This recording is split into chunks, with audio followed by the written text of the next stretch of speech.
तर hi friend, नमस्कार. तर चला, इतकी छान तुळशी आलेली आहे आणि मला झालेली आहे सर्दी. तुळशीला पानं बघा एवढे छान आलेले, तर मी तुळशीचे पानं तोडून आणलेले आहे आणि काड्यासाठी ना सर्व काही आणून घेतलेलं होतं. तर बघा तुम्ही, मी हे ना सूट आणि ना मिरे, लवंगा याचं मी ते मिश्रण बनवून घेतलेलं आहे, तुम्ही बघू शकता. आणि दालचिनी पण होती त्यामध्ये. तर बघा तुम्ही, आणि ही पत्ती आहे आणि गुळ आहे बाजूला घेतलेला. तर हा 3 जणांचा काढा आहे, 3-4 जणांचा, तुम्ही बघू शकता. आणि मी तुळशीचे पानं खूप सारे आणले, धुवून घेतले आणि धुवून घेतल्याच्या नंतर गूळ टाकून घेतला. पातेल्यामध्ये पाणी ठेवलं होतं. पातेल्यामध्ये कमीत कमी मी 2 ग्लास पाणी ठेवलेलं होतं, म्हणजे आपलं ते जे काढा आहे ना तो चौघायला पुरला पाहिजेत म्हणून.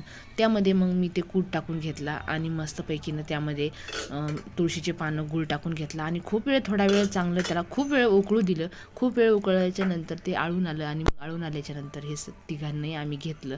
आणि माहिती आहे का, 3 जण होतो आम्ही. त्याचे पप्पा ड्युटीला गेलेले होते, ते